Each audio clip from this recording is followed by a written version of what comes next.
Hello friends. BPSC की पाठशाला में आप सभी का एक बार फिर से स्वागत है। तो हम लोग इम्तियाज अहमद के बिहार स्पेशल बुक को देख रहे थे। तो चलिए, आज हम देखने वाले हैं मगध के प्रवर्ती गुप्त शासक, गुप्तोत्तर युग और बिहार, पालकालीन बिहार, मिथिला के कर्नाटक शासक। यानी आज भी हम लोग 4 टॉपिक को देखने वाले हैं। तो चलिए, बिना देरी करते हुए चलते हैं इसके टॉपिक पर। मगध के प्रवर्ती गुप्त शासक। चलिए देखते हैं मगध के प्रवर्ती गुप्त शासक।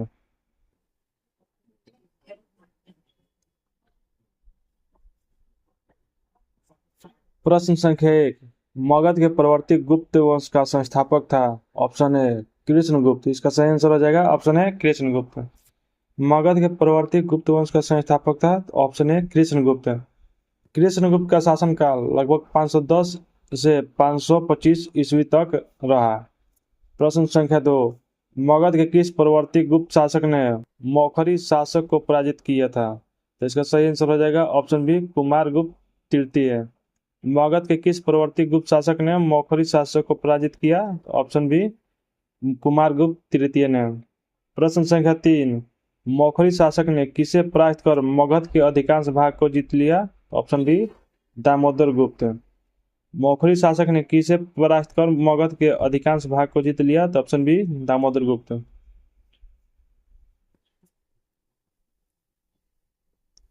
4।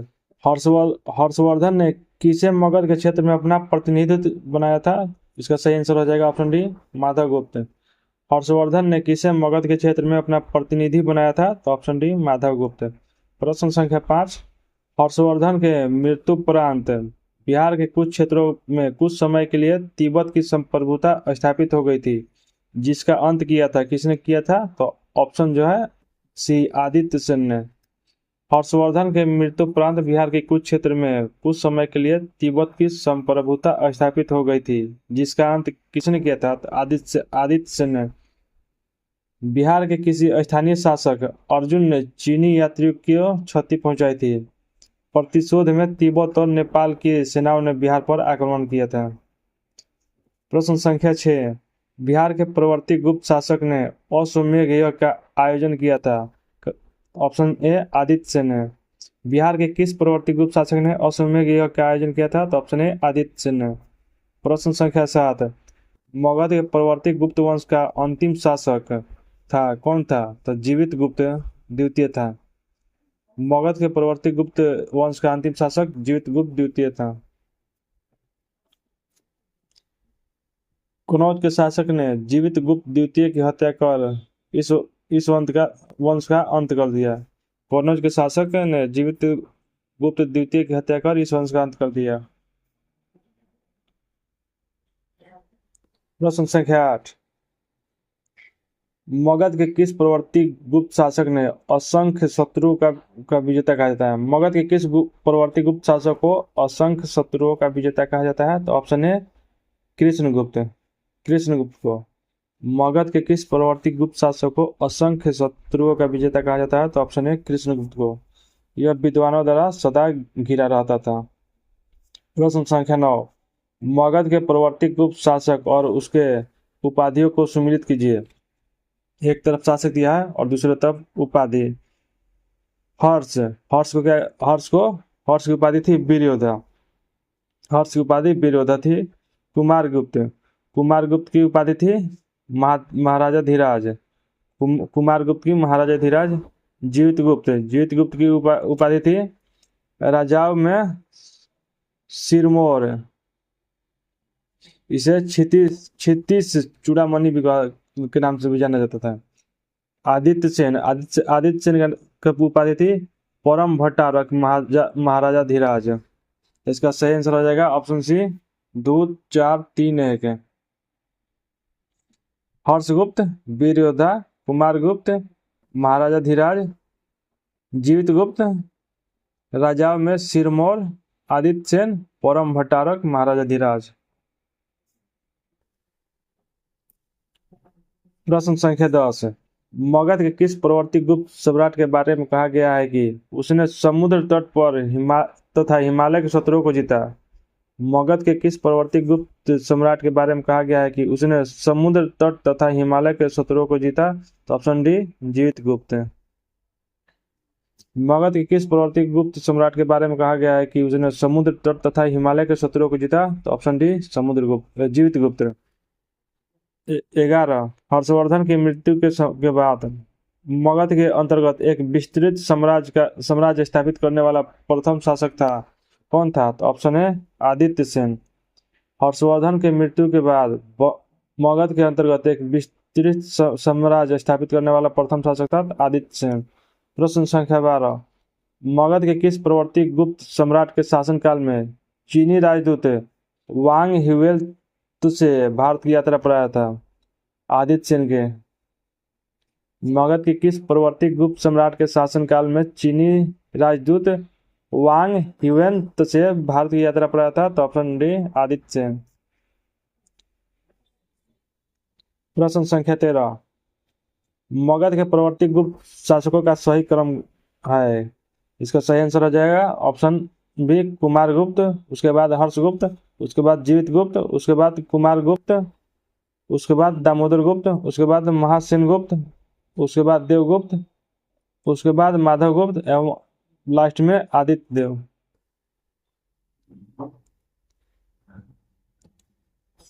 अब देखते हैं गुप्तोत्तर युग और बिहार। गुप्तोत्तर युग और बिहार। प्रश्न संख्या 1 चीनी यात्री इत्सिंग बिहार का भ्रमण किया लगभग 673 ईस्वी में। चीनी यात्री इत्सिंग बिहार का भ्रमण किया लगभग 673 ईस्वी में। इत्सिंग ने लगभग 675 ईस्वी से लगातार 10 वर्षों तक नालंदा विश्वविद्यालय में शिक्षा प्राप्त की। प्रश्न संख्या 2 हर्षवर्धन के समय में बिहार राज्य में कौन सा विश्वविद्यालय प्रसिद्ध था? तो इसका सही आंसर हो जाएगा ऑप्शन डी नालंदा। हर्षवर्धन के समय बिहार राज्य में कौन सा विश्वविद्यालय प्रसिद्ध था? तो ऑप्शन डी नालंदा। प्रश्न संख्या 3 चीनी यात्री हेनसांग ने किस विश्वविद्यालय में अध्ययन किया था? तो ऑप्शन डी नालंदा। चीनी यात्री हेनसांग ने किस विश्वविद्यालय में अध्ययन किया था? तो ऑप्शन डी नालंदा। हेनसांग ने नालंदा विश्वविद्यालय में 635 से 640 यानी 5 वर्षों तक अध्ययन किया।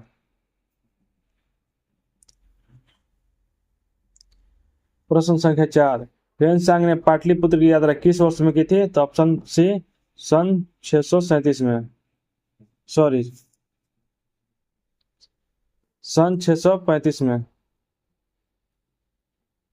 हेनसांग ने पाटलिपुत्र की यात्रा किस वर्ष में की? तो ऑप्शन है 635 में। प्रश्न संख्या 5 बोध गया के महाबोधि वृक्ष के क्षति पहुंचाने वाला शासक था? ऑप्शन सी शशांक है। बोध गया के महाबोधि वृक्ष को क्षति पहुंचाने वाला शासक कौन था? तो शशांक। शशांक बंगाल का शासक था जो क्रूर एवं धर्मांध था। शशांक कहाँ का शासक था? तो बंगाल का, जो क्रूर एवं धर्मांध था। नेक्स्ट टॉपिक बाल्यकालीन बिहार। उदंतपुरी शिक्षा केंद्र निम्न में से किस राज्य में अवस्थित था? इसका सही आंसर हो जाएगा ऑप्शन बी बिहार।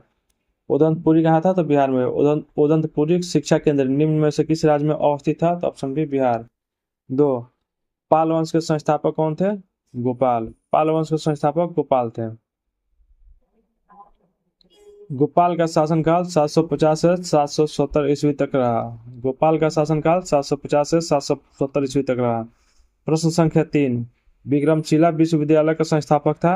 ऑप्शन है धर्मपाल। विक्रमशिला विश्वविद्यालय का संस्थापक कौन था? तो ऑप्शन है धर्मपाल। धर्मपाल का शासनकाल 770 से 810 ईस्वी तक रहा। धर्मपाल का शासनकाल कब से कब तक रहा? तो 770 से 810। प्रश्न संख्या 4 विक्रमशिला विश्वविद्यालय की स्थापना किस वंश के शासक ने किया था? तो ऑप्शन सी पाल वंश के। विक्रमशिला विश्वविद्यालय की स्थापना किस वंश के शासक ने किया था? तो ऑप्शन सी पाल वंश।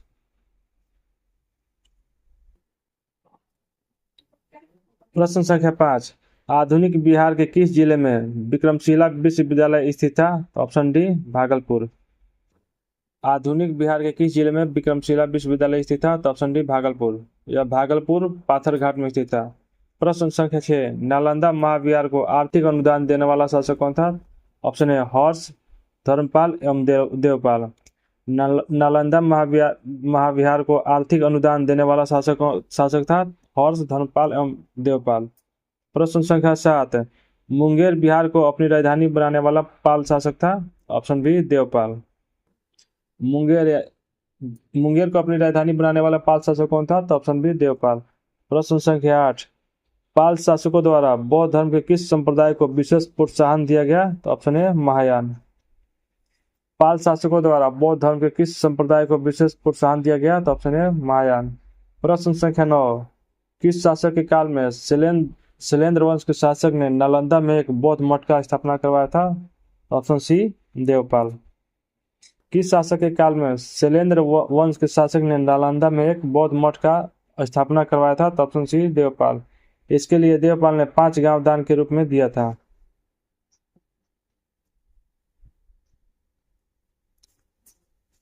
प्रश्न संख्या 10, नालंदा विश्वविद्यालय के खर्च के लिए किसने 200 गांवों को दान में दिया था? तो ऑप्शन है धर्मपाल। नालंदा विश्वविद्यालय के खर्च के लिए किसने 200 गांवों को दान में दिया था? तो ऑप्शन है धर्मपाल। प्रश्न संख्या 11, किस शासक ने ओदंतपुरी, अभी वर्तमान में कहा है बिहार शरीफ में, बौद्ध विहार की स्थापना करवाया था? तो ऑप्शन है गोपाल ने। किस शासक ने ओदंतपुरी, वर्तमान बिहार शरीफ में, बौद्ध विहार की स्थापना करवाया था? तो गोपाल ने।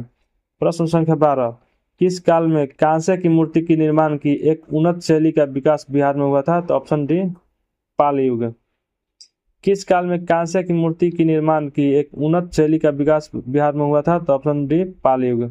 प्रश्न संख्या 13, बिहार में पाल युग में कांस्य से निर्मित मूर्ति की एक उन्नत शैली का विकास हुआ है। कांस्य मूर्तियों के निर्माण की इस शैली में निर्णायक देन थी। ऑप्शन बी धीमन एवं विठल पाल की। बिहार में पाल युग में कांस्य से निर्मित मूर्ति के एक उन्नत शैली का विकास हुआ। कांस्य मूर्तियों के निर्माण की इस शैली का निर्णायक देन थी। ऑप्शन बी धीमन एवं भीटपाल की।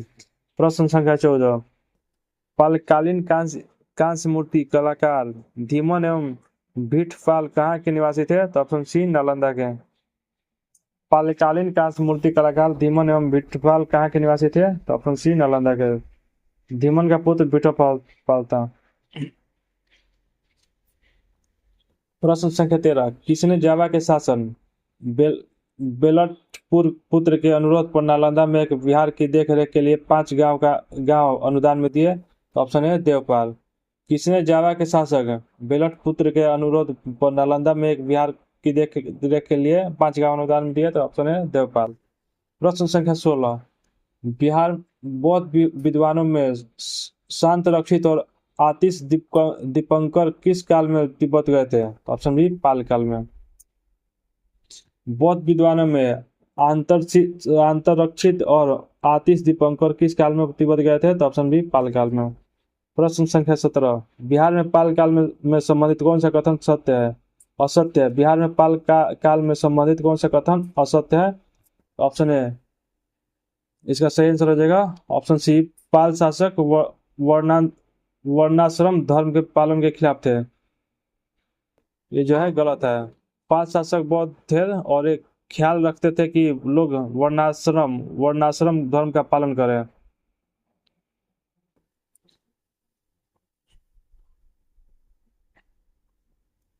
अठारह, स्वर्ण भूमि का वह राजा कौन था जिसने नालंदा में एक बौद्ध विहार की स्थापना की तथा उसने रख रखाव हेतु अपने दूत द्वारा देवपाल से 5 गांव दान में देने के लिए प्रार्थना की? इसका सही आंसर हो जाएगा ऑप्शन सी, बालपुत्र देव। स्वर्ण भूमि का वह राजा कौन था जिसने नालंदा में एक बौद्ध विहार की स्थापना की तथा उसके रख रखाव हेतु अपने दूत द्वारा देवपाल से 5 गांव में दान में देने के लिए प्रार्थना किया? तो ऑप्शन सी, बालपुत्र। 19, पालकालीन कांस्य प्रतिमाएं सांचे में ढली है, इसका साक्ष्य मिलता है? ऑप्शन है नालंदा एवं कुरुकिहार गया में। कुरुकिहार। पालकालीन कांस्य प्रतिमाएं कांस्य से ढली है, इसका साक्ष्य मिलता है? और इसका सही आंसर हो जाएगा ऑप्शन है नालंदा एवं कुरुकिहार गया से। प्रश्न संख्या 20, पालकालीन मूर्ति कलाकार धीमन एवं भीटपाल समकालीन थे। तो इसका सही आंसर हो जाएगा ऑप्शन है धर्मपाल एवं देवपाल के। पालकालीन मूर्ति कलाकार धीमन एवं भीटपाल समकालीन थे, तो धर्मपाल एवं देवपाल के। प्रश्न संख्या 21, चित्रित पांडुलिपि अष्टसहस्रिक प्रज्ञा परमित और पंचरक्षक किस युग के हैं? ऑप्शन सी पाल युग के। चित्रित पांडुलिपि अष्टसहस्रिक प्रज्ञा परमित और पंचरक्ष किस युग के हैं? तो ऑप्शन सी पाल युग के। प्रश्न संख्या 22, पालकालीन चित्रकला का भित्ति चित्र रूप कहाँ से प्राप्त हुआ है? तो ऑप्शन डी नालंदा से। पालकालीन चित्रकला का भित्ति चित्र रूप कहाँ से प्राप्त हुआ है? तो ऑप्शन डी नालंदा से। प्रश्न संख्या 23, पाल शासक अपना आदेश प्रसारित करते थे? ऑप्शन ए पाटलिपुत्र से। पाल शासक अपना आदेश प्रसारित करते थे? तो ऑप्शन ए पाटलिपुत्र से। प्रश्न संख्या 24, पाल काल में श्रीनगर भुक्ति कहा जाता था? श्रीनगर भुक्ति कहा जाता था? ऑप्शन डी मगध को। पाल काल में श्रीनगर भुक्ति कहा जाता था? मगध को। संभवतः अंग पुंडवर्धन भुक्ति थे।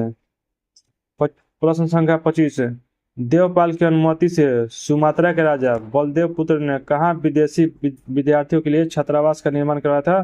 तो ऑप्शन बी नालंदा में।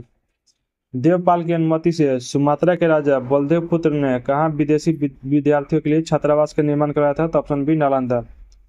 देखते हैं अगले टॉपिक को, मिथिला के कर्नाट शासक। मिथिला के कर्नाट शासक। प्रश्न संख्या 1, मिथिला के कर्नाट वंश के बारे में जानकारी मिलती है? इसका सही आंसर हो जाएगा ऑप्शन डी उपयुक्त सभी से। दरभंगा जिले के भीतर भगवानपुर में से प्राप्त मालदेव के लेख से। ऑप्शन बी सिमराव से प्राप्त पाषाण लेख से। ऑप्शन सी उधरा ढाढ़ी दरभंगा से प्राप्त श्रीधर दास महामांडलिक के शिलालेख से। इसका सही आंसर है उपयुक्त सभी से। प्रश्न संख्या 2, राजनीतिक रत्नाकर का रचयिता चंदेश्वर ठाकुर किस कर्नाट शासक का मंत्री था? तो इसका सही आंसर हो जाएगा ऑप्शन है हरि सिंह देव। राजनीति रत्नाकर का रचयिता चंदेश्वर ठाकुर किस कर्नाट शासक का मंत्री था? तो ऑप्शन है हरि सिंह देव। हरि सिंह देव के समय नेपाल पर आक्रमण हुआ था।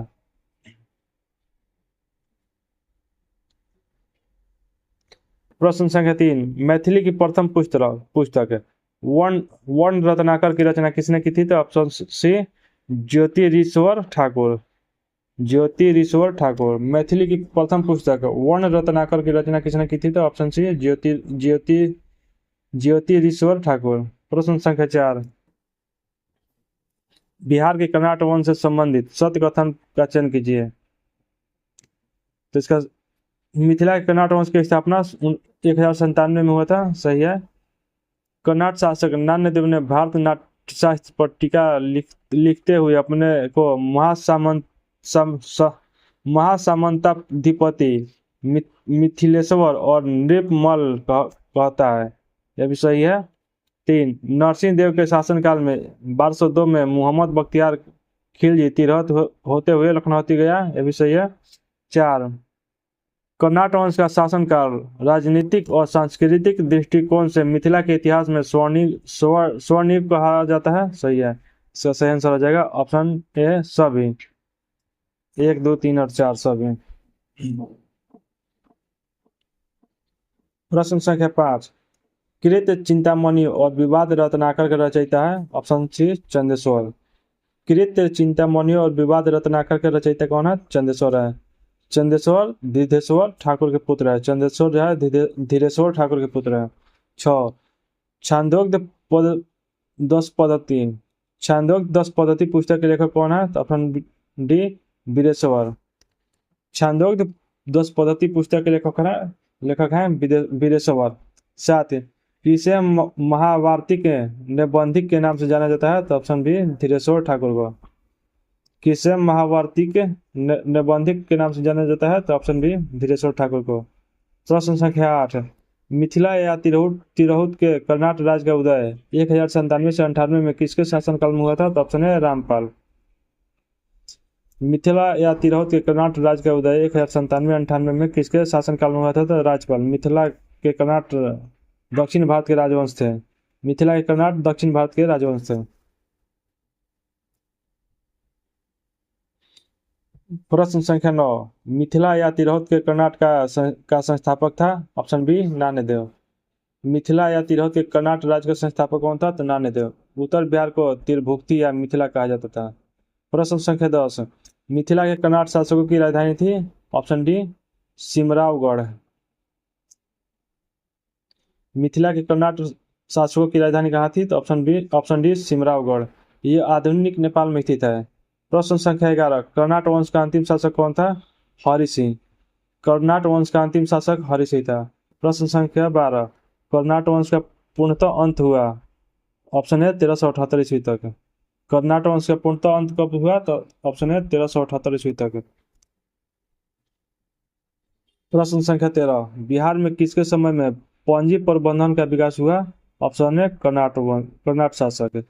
बिहार में किसके समय में पंजी प्रबंध का विकास हुआ? तो ऑप्शन है कर्नाट शासक। प्रश्न संख्या 14, तिब्बती इतिहासकार धर्म स्वामी तिरहुत आया था? ऑप्शन बी 1234 ईस्वी में।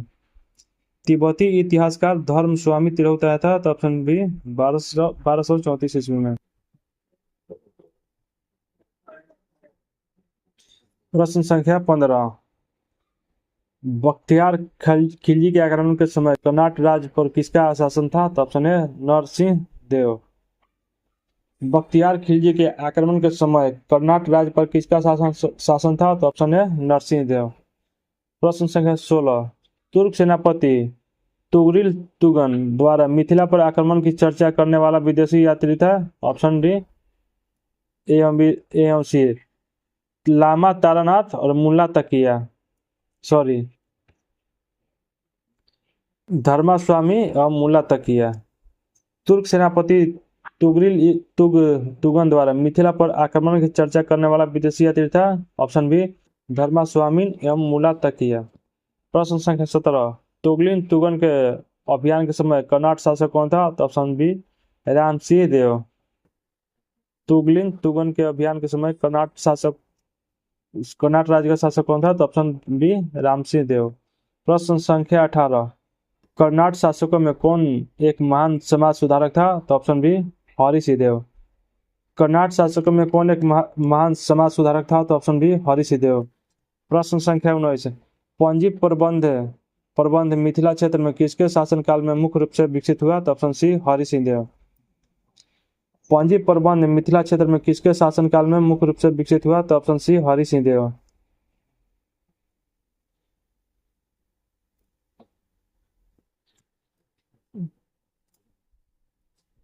आज आज के लिए इतना ही। आज बिहार का एंशियंट हिस्ट्री खत्म हो गया और कल से देखेंगे मध्यकालीन बिहार।